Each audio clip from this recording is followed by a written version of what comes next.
Maybe I just made that up, who knows. I apparently really enjoyed it, and I apparently was almost the only one. People are really not okay with this. Oops. Hi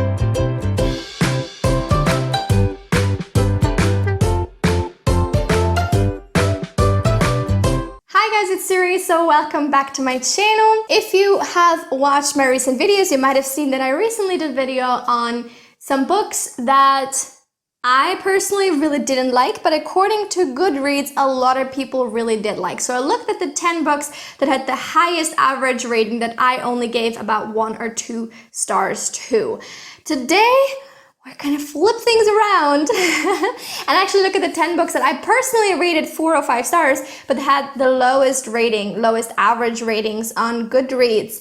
And I find this really interesting because, as I said in my last video, I think if I just did this off the top of my head, I would think of a lot of other different books just based on kind of how often I heard about them, or like how many people are heard say positive things about them. So very subjective and very just like based on chance, kind of, you know, if I've read that review, if I've seen that person talk about it. Not at all in any way scientific. So today we're gonna make it scientific again with all the quotation marks and like actually look at some average ratings and look at the books that pop up. And again, like last time, I was quite surprised by some of these. Before we get into these books, please don't forget to like and subscribe if you're enjoying my content. I upload 3 times a week and you really don't want to miss that. Okay, now let's jump right into the video. On number 10, we have The Suspicions of Mr Whichard by Kate Summerscale. I read this book last year and I really enjoyed it. I gave it 4 stars, but Goodreads on average rated it only 3.44. This is a very interesting little book, not little, it's actually quite long, but I think it's very interesting. Basically, it's non-fiction, examines the beginnings of the mystery genre or detective fiction genre and traces it back to a murder case that occurred in England sometime in the 1800s, I believe. In this case, I kind of understand the negative ratings, at least to some extent, even though I personally don't agree with them. The book kind of delves into a lot of detail on all these aspects. It kind of talks a lot about Mr Whichard, who was kind of the first detective to get involved in a murder case. At the time, the police in England was differently structured, it worked very differently, and that was really interesting to me, but I totally understand if that's not everybody's cup of tea. So as I said, I do understand why some people didn't enjoy this. I personally really liked it though, and I still recommend it. On place number 9, we have Look Who's Back. I believe that's what it's called in English. The German original title is called Er ist wieder da. I personally rated this book 4 stars, and it also has an average rating of 3.44 on Goodreads. This is a satirical book, kind of assuming that Hitler has returned in the modern time and how he would kind of go about life. And to me, it was very out there, very different, and kind of really funny. I usually don't read German books. I usually don't enjoy German humor. But in this case, I did. I thought it was fun. I thought it was sort of really, you know, taking the mick, is that what you say? I don't know where that came from. It just popped into my brain. I think that's British, right? Taking the mick out of someone. Maybe I just made that up. Who knows? It's really just making a mockery, really, of Hitler. And it's very interesting, just examination, you know, because I think, especially with things that are very unpleasant in the past, we always like to tell ourselves, oh, this could never happen again. People now are so much smarter. People know so much more. People are much better people now. And we would never, oh my God, no, we would never have something like that happen nowadays, right? We tell it to ourselves because it makes us feel better. It makes us feel secure, like, oh, this is just a past thing, couldn't happen now. And I think a book like this is really good to sort of shatter that illusion a little bit and sort of make you think about, like, why did that happen back then? It's not because the people back there were just fundamentally worse people, you know? Like, there's so much more that goes into something like that. And I think that's really interesting and important, you know? And I enjoyed it. I still have yet to watch the movie, but the book was pretty good, I think. Number 8, I have Mad Apple by Christina Meldrum. I rated this book also 4 stars and has an average rating of 3.42. This is a YA book, I believe, and I randomly picked it up in Book Outlet several years ago, but I really enjoyed it when I read it. I think it was very dark as far as I can remember. There's only like shreds of the story and like all of that in my memory. but it's, I think, about this girl that has an affinity for plants. I think she like mixes poisons with them and then murders some people. I don't know. I think there was some form of killing involved. I don't remember all that much. But I personally really enjoyed it. I felt like it was so atmospheric and the writing was really good. And of course, that is like, I don't know, a 17-year-old me talking. So now, almost 10 years later, I do have a little different opinions on what constitutes good and bad writing and what constitutes a good or bad story. So who knows what I would think about it now, but at the time I really enjoyed it and I thought it was very, very underrated. I think I mentioned it in several videos as, you know, not getting the credit it deserved. So yeah, I was a big fan of this book at the time. Number 7, we have The Paying Guests by Sarah Waters. I gave this book also 4 stars, and everybody else, not everybody else, but Goodreads average is 3.41.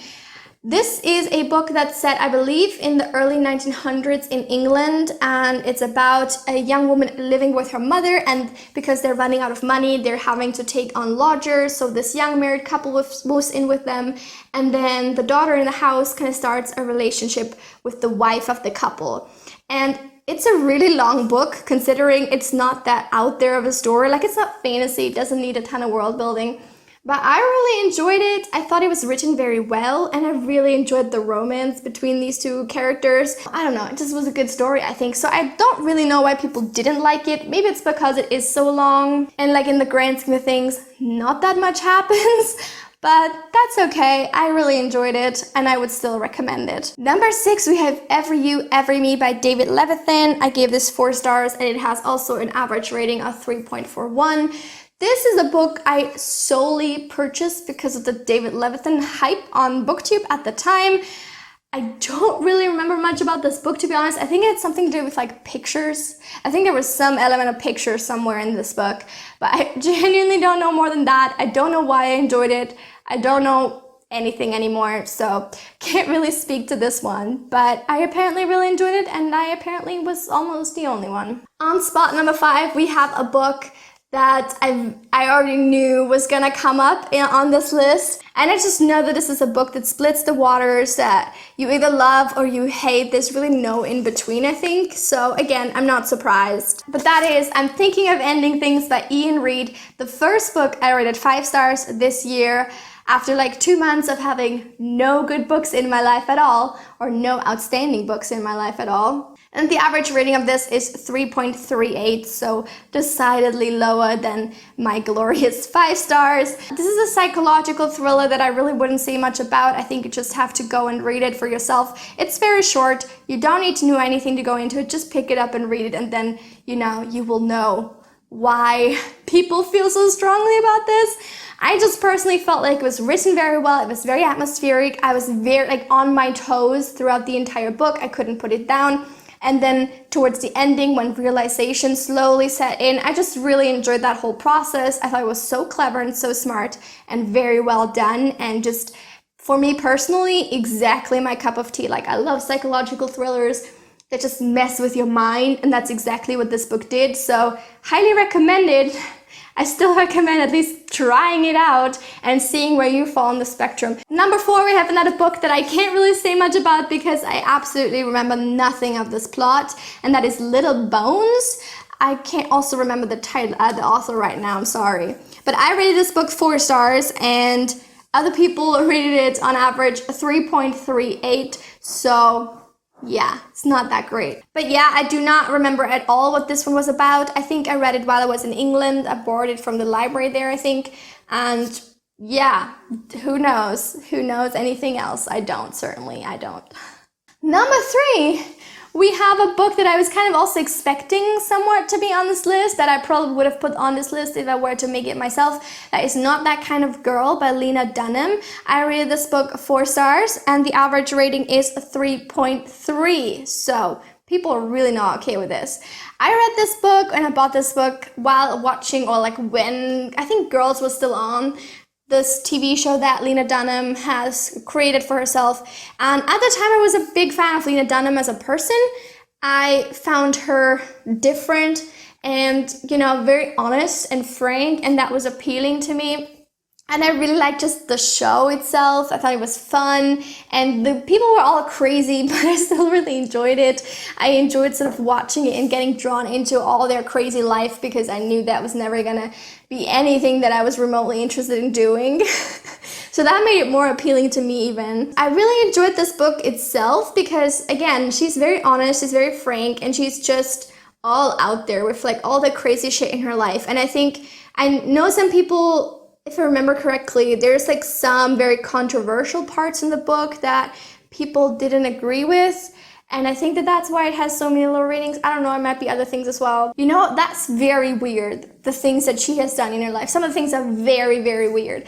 But honestly, I don't know about you guys, like even though I can't relate on those specific things, I think everybody has done weird shit that they are like ashamed of, and or maybe like kind of want to push down and hide and like kind of lie to themselves about, right? Maybe not, but I feel like that's very common. And to me, it just seemed so refreshing to have somebody be like, well, no, you know, I'm just gonna refuse to be ashamed of it. I'm just gonna accept it and live with it and like stand by it and like learn from the mistakes I have made, but also be able to tell mistakes and valuable experiences apart.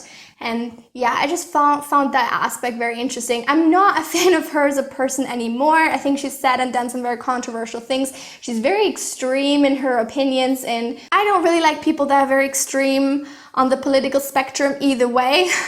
I think when you're an extreme person, like when you have very extreme opinions, you tend to be wrong a lot of the times, because nothing is black and white in real life, you know, and there's a lot of nuance that we need to consider, and we can't just make blanket statements about anything because it's just not going to be accurate. So anyway, this is getting way off track.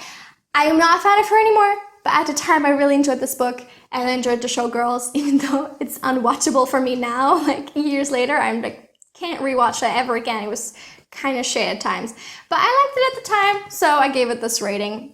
You know, it is what it is. Second to last, with The Innocents by Francesca Siegel. I also gave this book 4 stars, and it has an average rating of a measly 3.17. This is a retelling of the classic The Age of Innocence, and I haven't read that one, but it's kind of set in modern life and follows a lot of the same plot, I believe. Again, I don't really know why people didn't enjoy it.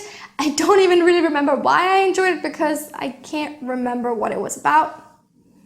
As always, because it's been probably like 4 years, so my brain doesn't hold information for that long, okay? And finally, the objectively worst book that I really enjoyed was Lies of Silence by Brian Moore. I also gave this one 4 stars, but the average is genuinely 3.14 stars. Oops. I don't know why. It's an Irish classic. I read it when I was in school in Ireland. We had to read it for school.